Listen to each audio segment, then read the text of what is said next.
ورحمة الله وبركاته. ازيكم حبايبي؟ عاملين ايه؟ يا رب تكونوا بخير وبأحسن الأحوال، اللهم آمين يا رب العالمين. هنسمي الله ونصلي على الرسول عليه أفضل الصلاة والسلام. اللهم صل وسلم عليك يا حبيبي أفضل خلق الله وعلى آله وأصحابه أجمعين. رايحة أعمل ايه معاكم النهاردة؟ رايحة أعمل غدايا النهاردة معمر يا حبايبي. طب هنعمل معمر ازاي؟ تعالوا اللي ما شافوش معايا. أولا هعمل مع المعمر بيض بس مش هقط. البيضة يا حبايبي عندنا سعرها 3 جنيه ونص. قولي لي اسعار البيض عندكم واصله لحد فين والاسعار معاكم ايه؟ تمام. هنسمي الله ونصلي على الرسول. معايا هنا لبن مغلي عليه افضل الصلاه والسلام اهو. بسم الله ما شاء الله. اللبن الايام دي حلو قوي ما شاء الله، بس غلي. كيلو بقى عندنا وصل 16 جنيه.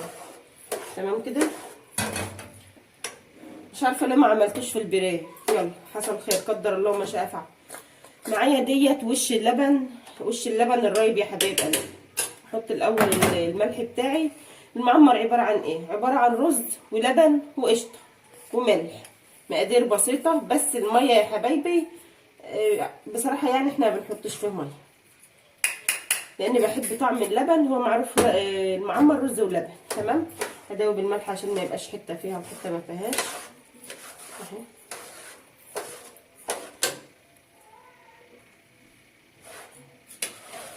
اشهد ان لا اله الا الله واشهد ان محمد رسول الله. كده دوبنا الملح يا حبايب قلبي. اشهد ان لا اله الا الله واشهد ان محمد رسول الله اهو. اذان العصر كمان بيأذن عندنا اهو.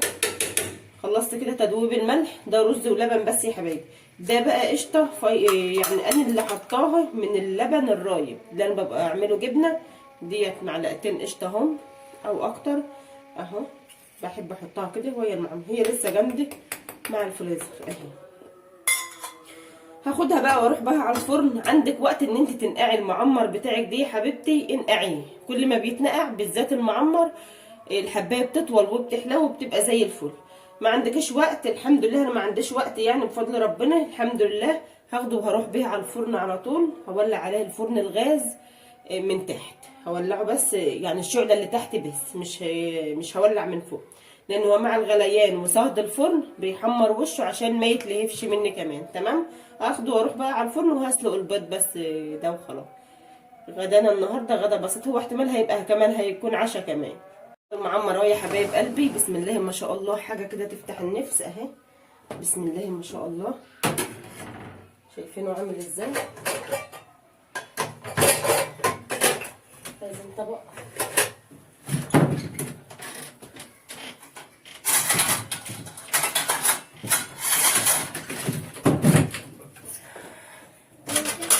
شايفين القشطه وجمالها؟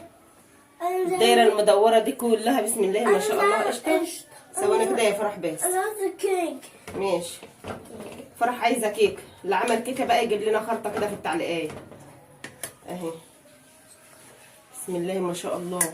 حاجه كده فل الفل. وريحته جميله. المعمر معروف رز ولبن وقشطه يا حبايبي اهو. شايفين الوش؟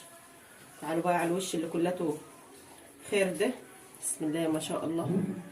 شايفينه عامل ازاي؟ الله على الجمال. طعم وريحه حاجه كده فل الفل. عملت ايه مع المعمر؟ كنا بنعمل الاول صينيه بطاطس، صينيه فراخ، كفته، اي حاجات من دي. بس في الغلا دي لا لا لا لا لا مستحيل نمشي على قدنا عشان المركب تفضل ماشيه كده. عملت بيض ومخلل كرنب اهو. ده كمان من ايدي يا حبايب قلبي. ده انا بعمله في بيتنا. البيض ومخلل الكرنب وكمان المعمر بتاعنا وفضل ونعمه من ربنا قوي. عندك سلطه بقى اعملي، ما عندكيش انا اخر الاسبوع ومخلصه الحمد لله فضل ونعمه وزي الفل ولقمه فل الفل. اللهم دمها يا رب نعمه واحفظها من الزوال وتفضل المركب كده سايره بنا على طول في الخير اللهم امين. اللي عجب الفيديو يا ريت ما ينسناش في اللايك والاشتراك، واللي ما اشتركش في القناه فضلا وليس امرا يشترك ويدوس على كلمه الكل عشان يوصلوا كل جديد. نترككم في رعايه الله وامنه، والسلام عليكم ورحمه الله وبركاته.